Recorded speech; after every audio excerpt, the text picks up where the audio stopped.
लो घाँसबाट पनि फर्कियो साथीभाइहरू। यो बिहानको ड्युटी पुरा गर्नुपर्छ यसरी। मजा आउँछ बिहान चाहिँ, जिउ चाहिँ फ्रेस हुन्छ।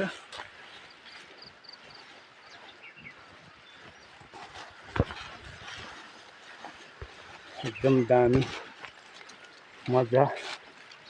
मजाले पसिना जान्छ बिहान चाहिँ।